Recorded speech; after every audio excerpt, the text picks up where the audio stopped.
Re-Zero, Arc 7, Chapter 41, A Chat Over Tea. Subaru, strategy meeting. In a room so quiet a pin being dropped could be heard, Subaru raised his short arm along with this suggestion. There was no rebuttal to that remark. They all felt the need to discuss their situation. The topic of discussion was, of course, the matter of making an appearance at the Crimson Lapis Castle. Subaru, Abel, who wrote the letter, and us, who went to the castle yesterday, are indispensable. Looking down at his clothes with their sleeves and hems wrinkled, Subaru ruminated on the request from Jonah that had been left behind by Tanza, who had come as an envoy. A frown formed between his brows. He was willing to accept the risk of sending Abel directly to the castle, but his biggest concern was the condition that he should be accompanied by the messengers from the previous day. Would Jonah appreciate it if he took along the shrunken Subaru, Al, and Medium, he wondered. Worst-case scenario, there was a good chance that it would be considered a prank. Alternatively, there was the option of telling Jonah all about their situation and appealing to her heart with sincerity. But, Abel, it is completely devoid of reason to show your hand when you do not know the future actions of your opponent. Subaru, I see. I can't say for sure Jonah'd even listen to me either, considering yesterday's exchange. Abel refused to reveal all his cards, and Subaru agreed with him on that point. Although he had avoided saying so yesterday, if Subaru wished to describe the impression he had of Jonah, the expression evil woman would be a valid choice. The way she spoke and acted like a courtesan seemed to Subaru to be that of a temptress with excellent skills in toying with men in the palm of her hand. The danger posed by Jonah went without saying, as, in addition to her position as the lord of the demon city, she possessed the aptness to be bestowed the title of divine general. She was the one they had first set their sights on as a potential ally among all of the 9 divine generals. However, as Abel had warned, she was not the kind of person to whom they could easily disclose their situation to. Al, if we spammed her full with our circumstances and she then asked about you, we'd be screwed. Considering the cross-dressing and all that, what should we do if she asks something like you dare lie to me? Subaru, I don't want to think I'll be blamed like that, but if that's the case, why don't I just pretend to be Natsumi Schwartz in a lowly form? Tarata, wait, please wait. I'm afraid I'll get more and more confused too. The dilemma of making up a lie to cover up another one was a common one, but the dilemma of having to cover up cross-dressing by still cross-dressing after being infantilized would probably be unprecedented. Unlike Al's helmet, the size of the wig could be adjusted, so cross-dressing itself was possible, but whether it was necessary to go that far depended on how the story proceeded. Medium. So, what are we gonna do? The bell of fire times in about 3 hours. Remember, Subaru, I'm sure we should go to the Crimson Lapis Castle. Medium tilted her head and asked, having held Louis in her arms while listening. While the two of them were the same size, and Louis was tilting her head to match Medium's, Subaru had to consult with his inner scales. Tarata, first of all, we don't have the option of not accepting Jonah's invitation, do we? Al, well, we went to a lot of trouble to have the letter read. If we don't accept it, the meaning of yesterday's hard work and us here having been shrunken would all disappear. Tarata, if anything, all that'd be left would be the damage incurred. Nodding at Al and Tarata's words, Subaru believed that retreat was not out of the question. Not returning home until the money spent was recouped. This kind of mindset was a cliché for people losing everything through gambling. Cutting one's losses would be important, in some cases. However, what would be lost in this loss cutting was Subaru and the others' statures. Subaru, should we see this as serious or trivial? Question mark. Getting younger's better than growing old. Isn't that like the secret to eternal life? Subaru, yeah, for sure. In a sense, rejuvenation meant an increase in chances, just like return by death. If one could return to their childhood holding the knowledge and experience of an adult, they would be capable of training their physique in the most fitting way possible over time, and so, would be able to retry achieving the goals once given up on. With those as the circumstances, it seemed like they'd found some situations which could be leveraged as an advantage. However, question mark, that'd be what you'd think, right? But it's not that simple, is it? It's not something that you can easily use, you know. At that moment, a third party interrupted the discussion, and Subaru's breath stopped. No, Subaru's was not the only to stop. Everyone present in that room went rigid, unable to move at that moment, and froze at the presence of the owner of the voice. However, the person in question was unconcerned about the growing tension in the room. I've taken the liberty of making tea for myself, does anyone else want some? With that question made in a casual tone, he lifted his steamy teacup. Tarata, HK. Immediately after, Tarata moved with a bouncing motion, like a spring-loaded doll. She drew her bow in an instant and aimed her arrow at the person who had just appeared, Olbart Dunkelken. Her target was extremely close, there was zero chance she would miss or that he could dodge, but Olbart shrugged his shoulders with a nonchalant, "Whoa, Olbart, don't do it, don't do it. I don't like having pointy things aimed at me. You know, old people go to the bathroom more often than not, and you wanna scare 'em into pissing their pants? I'm shaking in my boots here, yeah? Tarata, you're kidding me. Who are you, Abel, Olbart Dunkelken?" Tarata. The old man's hostile but unconcerned stature made Tarata's face flush with anger.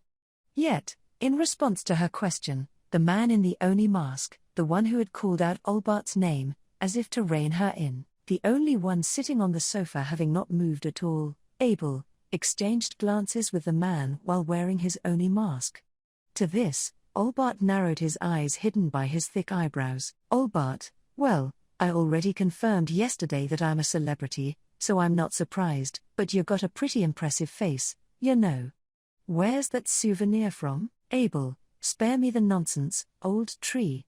What are you here for, Olbart? It's lonely these days 'cause young people don't wanna listen to old people's idle chatter. The people in my village are getting better and better at ignoring me every day.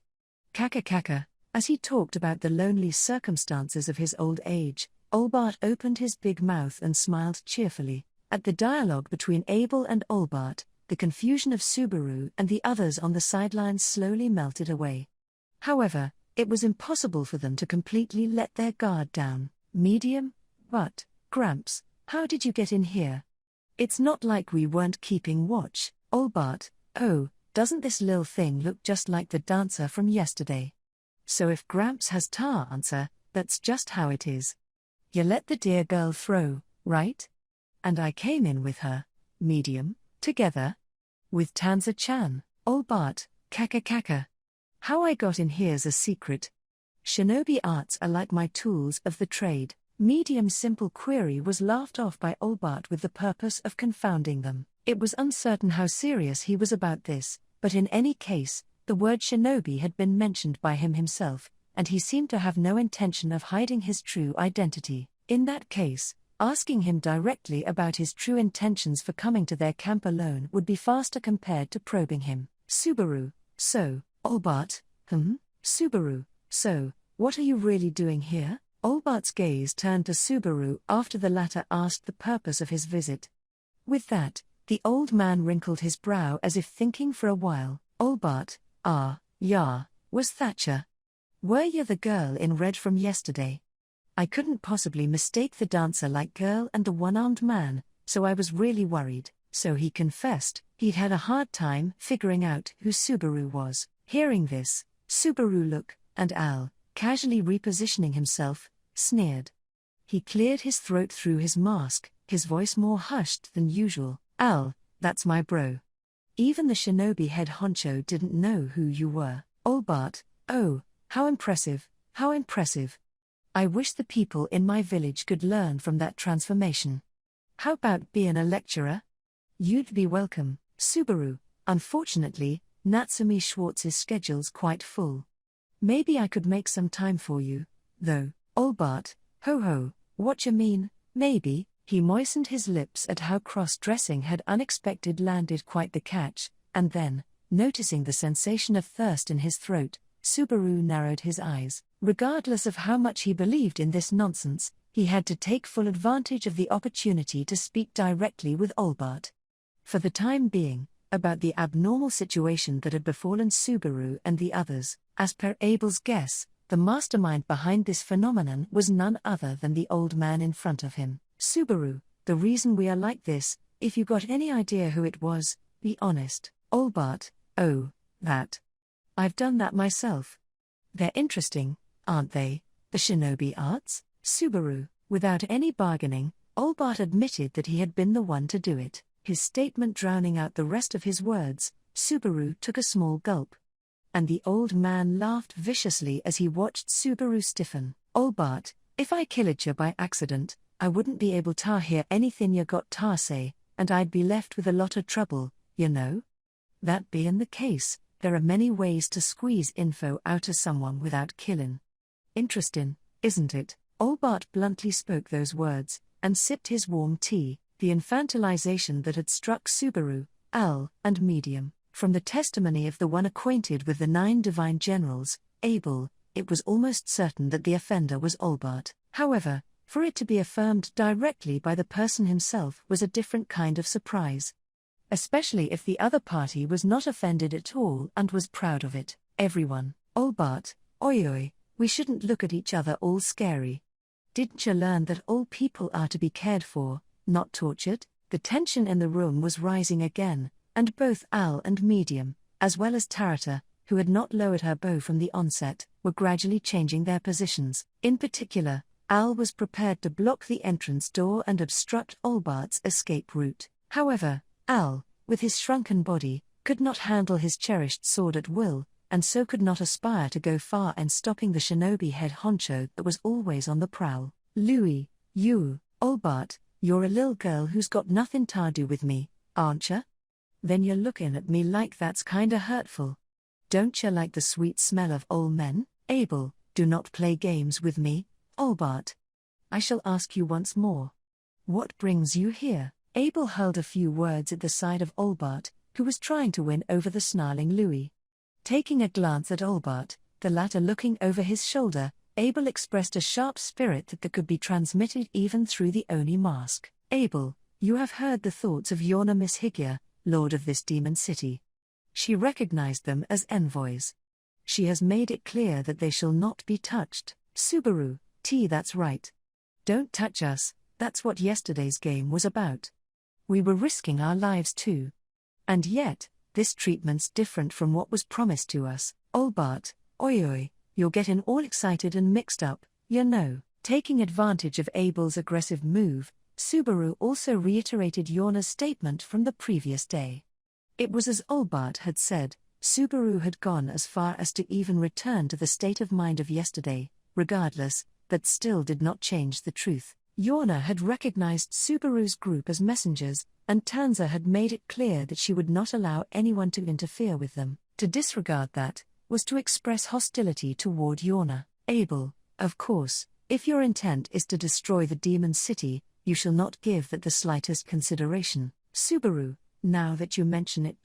With Abel's additional words, Subaru's heated blood ran cold. In fact, the fake Emperor's faction, to whom Olbart belonged, had given up the right to negotiate with Jonah to Subaru and his party. Should they view it as a bad move, to just flip the table out of anger was also within their possibilities. In that case, it would be inevitable that he would clash head-on with Jonah, who was esteemed as one of the 9 divine generals, in several senses of the meaning. Abel, if you are to challenge it with the intent of destroying it, you shall avoid destruction. Of course, you shall come out of it with some damage. Olbart, well, that fox girl can be tricky to deal with. However, it's no fun to have that masked young'un see right through ya. Subaru, masked young'un. Olbart scratched his chin with his fingers and pretended to be in pain. Overhearing some of his words, Subaru looked at Abel out of the corner of his eye. Abel's attitude was unchanged, but Subaru was on the edge of his seat at every step of this exchange. After all, Olbart was one of the 9 divine generals. Of course, they must have seen Vincent Volachia, aka Abel, many times. Even though he was hiding his face with a mask, if Olbart were to exchange words with Abel, who had not changed his speech or tone of voice, it would not be surprising for the former to realize his true identity. Olbart, however, Abel, who responded in a dignified manner, did not display any such anxiety. Olbart, too, showed no signs of having perceived Abel's true identity. With that as the case, Subaru was unable to identify him, and had no choice but to act by hiding his inner fears. Anyway, Subaru, I still don't have your answer, Olbart-san, Olbart. Feels like I'm being treated better like this, compared to being just called an old man. So I'll let you off the hook for pretending ta be a girl. Subaru, Olbart-san. Subaru's gaze sharpened on the old man, who had lost his nerve and dodged the question. Seeing this, Olbart raises his hands and says, "Okay, okay." Olbart, the rewards for your actions are just as you said. The fox girl and His Excellency both have told me ta stay out of it. Subaru, if that's the case, Olbart, it's just that, you know. I poked your folks before yesterday's game was over, right? Then you know what? If you can't complain 'bout dying from a sword wound you got while fighting, you can't complain 'bout a shrinking technique you got hit with while fighting me. Subaru, that's quibbling. Olbart, well, is it really quibbling? But you can't change it, can ya? Raising an eyebrow at Olbart, who was laughing at his own cunning, Subaru was at a loss for words. Olbart's argument was quibbling, as he himself had admitted. But on the other hand, his argument was correct as well. Even if someone lost their life because of a wound inflicted during battle, whether wound inflicted before the negotiation of a ceasefire, it would make no sense to hold someone responsible for the tragedy after the ceasefire began. However, Subaru had the impression that there was a large difference between a wound and infantilization. Olbart, that's why I think that bringing you back and the Foxgirl's order are two different things. Do you get me? Subaru, Olbart, kaka. Don't look so stern. Your cute face is ruined. That pretty face was just a sham made with cosmetics. You got me there, hook, line and sinker. Olbart played with the teacup with his fingertips and showed some acrobatic skills to keep the contents from spilling.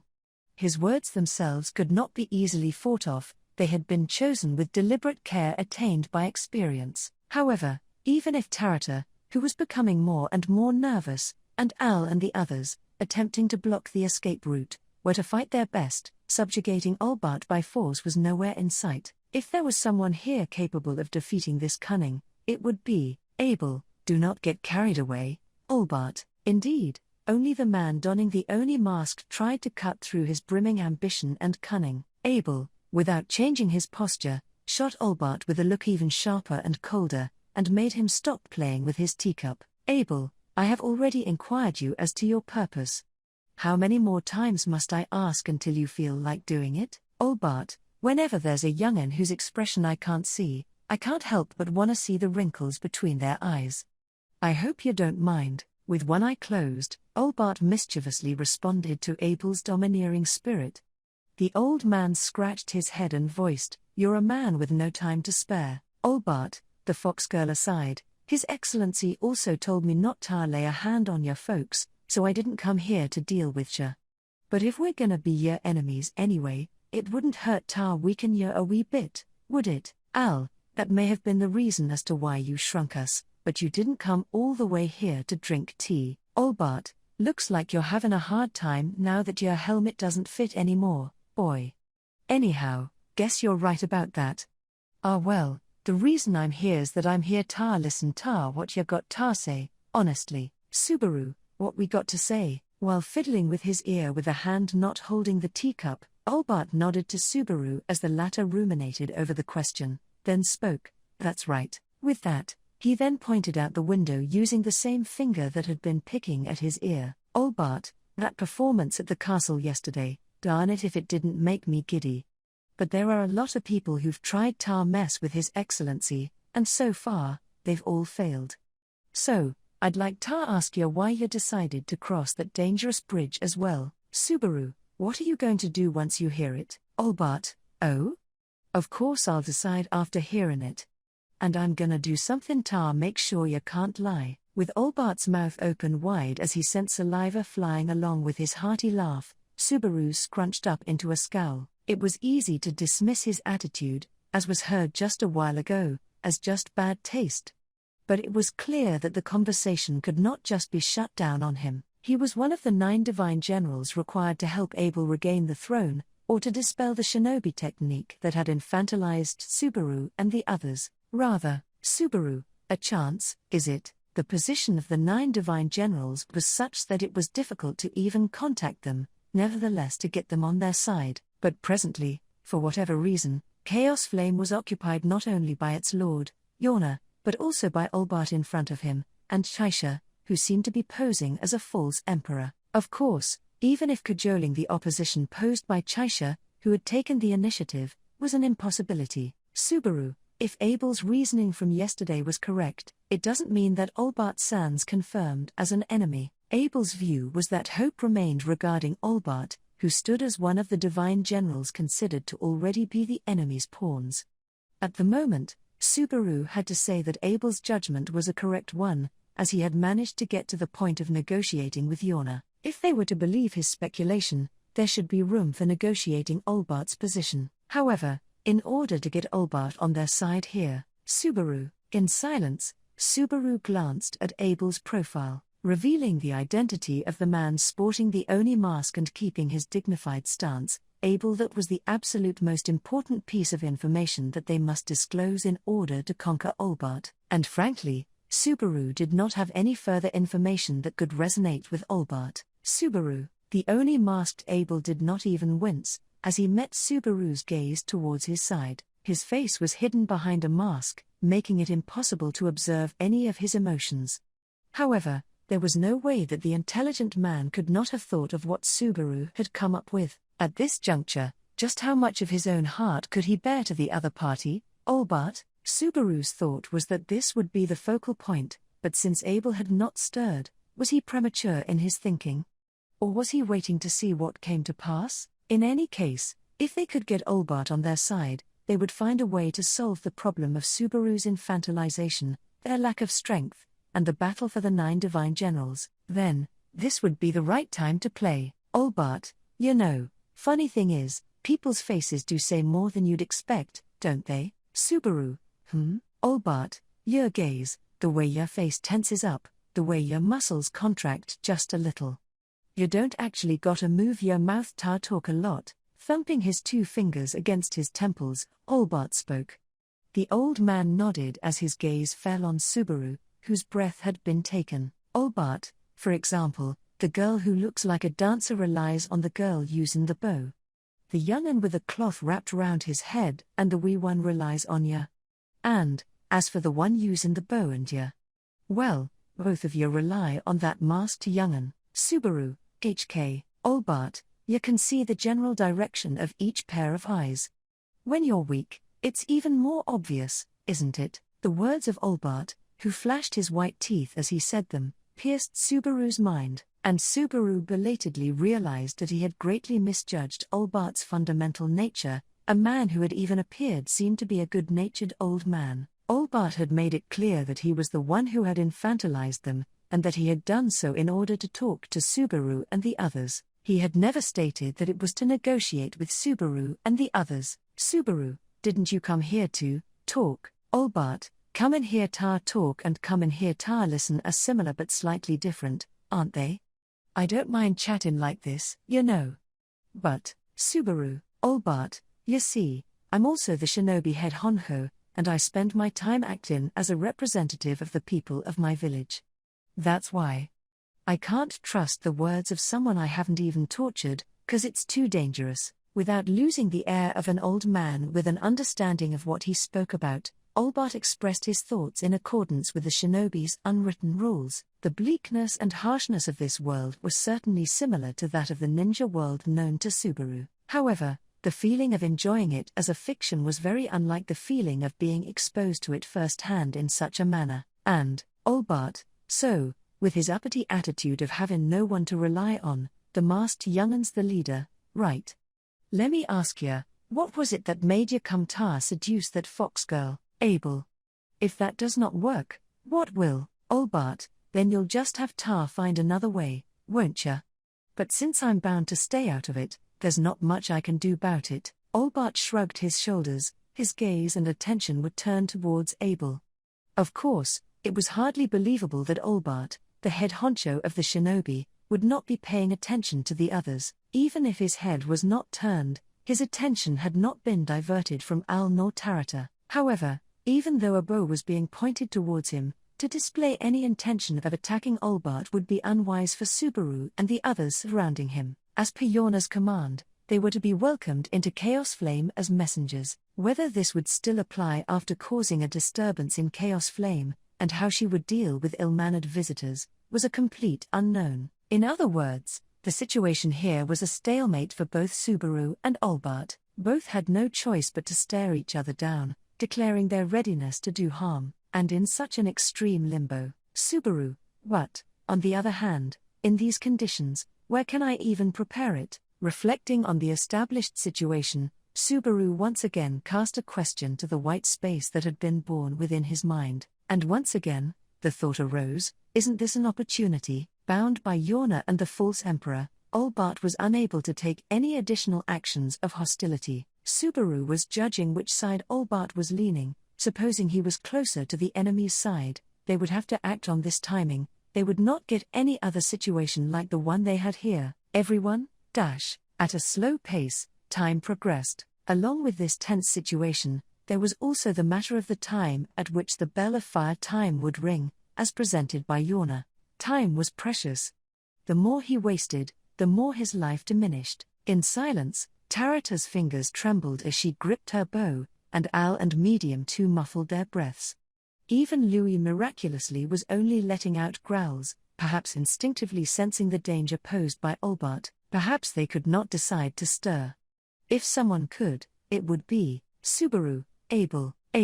Quietly, Subaru called out Abel's name. It was visible that his consciousness had turned towards him through the Oni mask. Upon hearing it, his eyes were invisible, as the Oni mask blocked his gaze, but his attention was directed at Subaru. The feelings there could not be seen.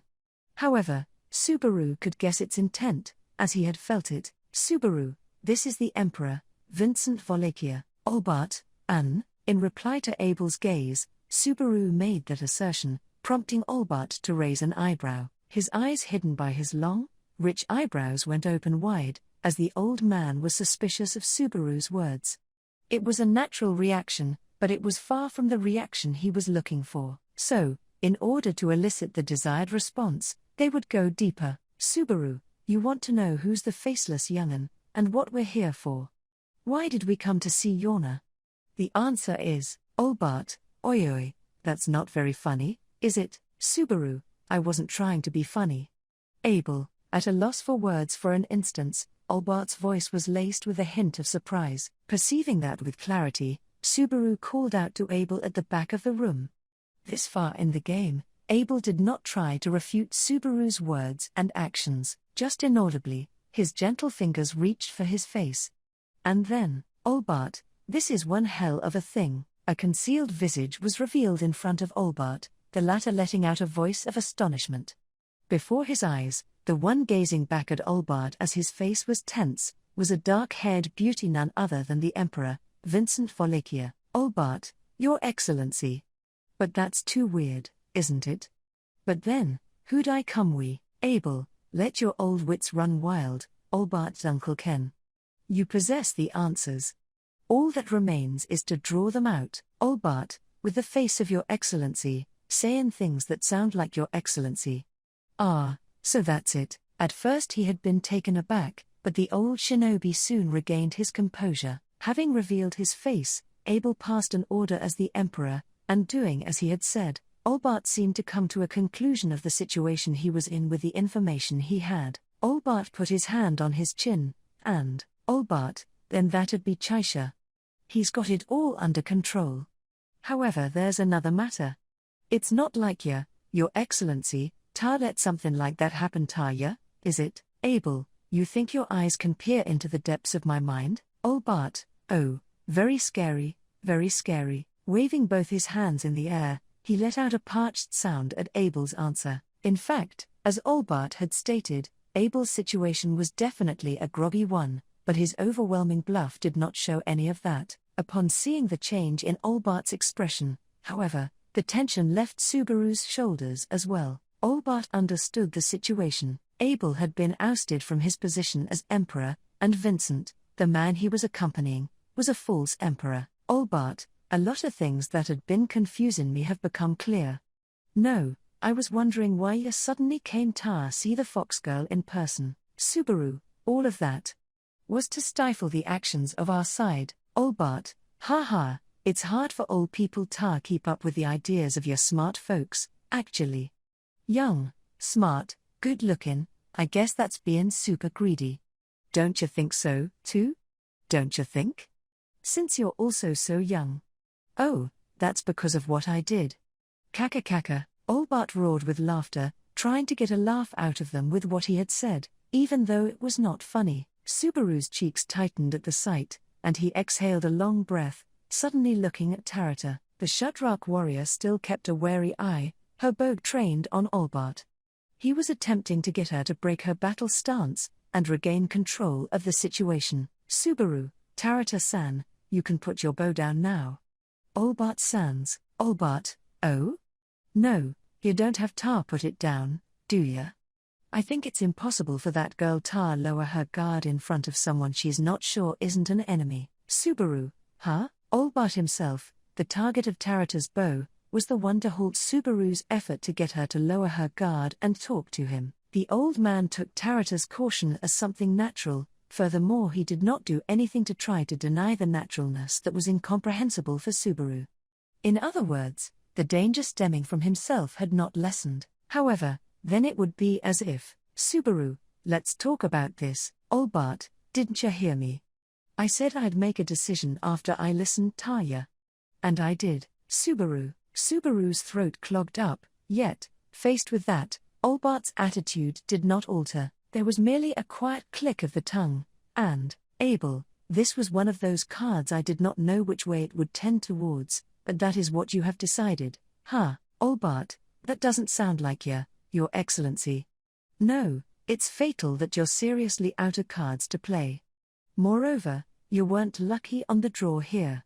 You know, I've always wanted to try it, Abel, ho, and that would be? Olbart's plan was set, and the shinobi head honcho laughed at the words of the ousted emperor, a laugh, suitable for the man holding the title of vicious old man. Olbart, with me being an old man with not long left to live, I've always wholeheartedly wanted to try and kill the emperor, to have a glorious death. Everyone, HK, the moment that vicious wish was spoken, movement occurred amidst that highly strung environment. That very moment, Tarata, Al, and Medium all moved to frustrate Olbart's purpose, overriding the no-fighting rule given to each one of them. However, Olbart, yesterday, I couldn't understand what trick you were using, one-armed one.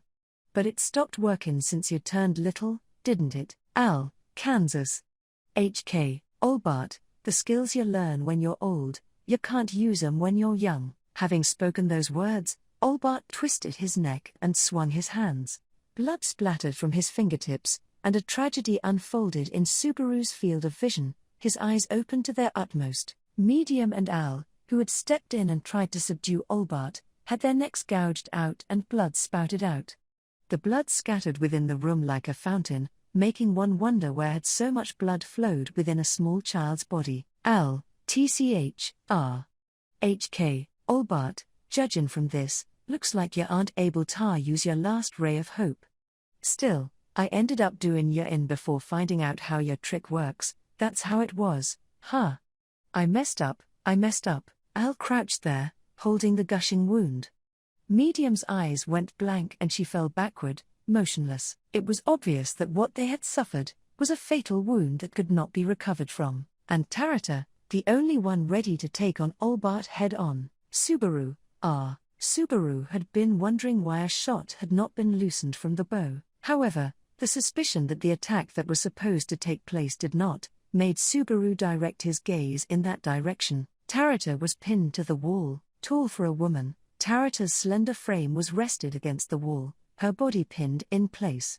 The reason for her immobilization was a throwing weapon protruding from the center of her cleavage, a shuriken. As if some kind of joke, the star-shaped projectile had pierced Tarata's chest, skewering her back and pinning her to the wall.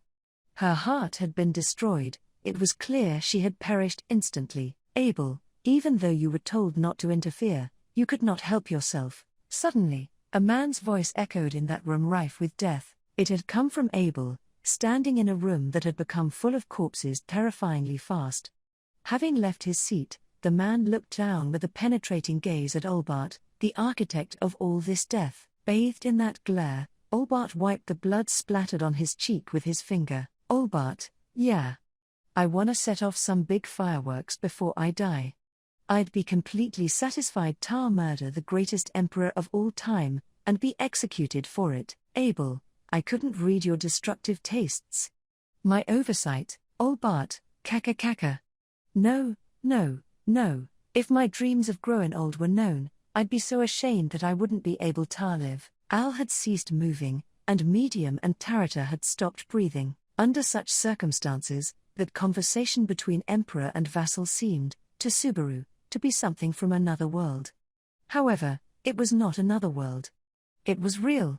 Real, overwhelming reality. This was the reality that Subaru had arrived at, after making the wrong choice. Olbart, once I'm done with your excellency, I'll go back to Chaisha. I'm sure he'll be able to handle my death just fine. Subaru, HK, Olbart, oh, you're still there. To Subaru, who had spoken up too late, Olbart turned around, the latter plunging into the atmosphere that marked finality. The old man turned his neck with a snap to keep Subaru, his own face rigid, in check. Then, pointing to those fallen, Al, Medium and Tarata in turn, Olbart, that's that. These guys tried to kill me, so I killed 'em back, but there really isn't a reason for you to die, right? I don't have the intention to become a fugitive, so there's no reason to silence you as well. Subaru, Olbart, oh, guess I went ahead and spoke a lot again. It's obvious that you got something to say, so open your mouth.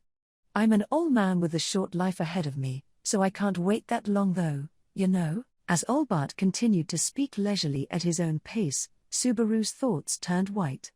No, his thoughts were being dyed a bright red. Whether it was anger or the color of the blood that Al and the others had shed, even Subaru himself could not tell. But even so, whatever, at any rate, never, here, Abel, fool. And so, those contemptuous words came from Abel. Currently, his gaze must be piercing the back of Subaru's head. Feeling the pressure of his sharp gaze, Subaru was made keenly aware of the accuracy of his words. There was no point in standing up for Abel now. With this, if he had been able to act in such a manner before Al, Medium and Tarata had fallen, perhaps it would have been possible to change something. Louis, you, Olbart, oi, you're even using a lil girl that's got no connection to me? Your Excellency's method of doing things must have been something that women and young children hated for sure. In front of Olbart, who was putting his hand on his forehand, stood Louis.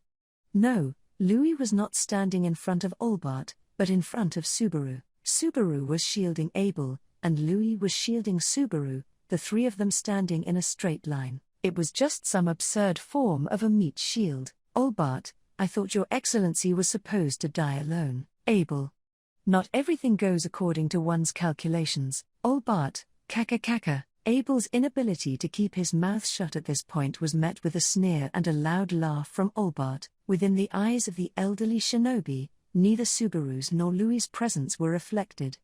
But he was not so kind as to overlook those who stood before him with hostility. Henceforth, Subaru, I'll never forgive you. Natsuki Subaru's young body spurted blood and sank into a cold pool of blood, searing into his mind the face of the shinobi as the latter guffawed viciously during his attempt to satisfy his ambition. And so, blood flowed and a hot sensation gushed from the wound. The hotness that overflowed endlessly, however, instantly drained the heat from his body. That which had flowed out rapidly swallowed him, drowned him, rendered him invisible, and then, after he had sunk to the depths of the ocean, he would.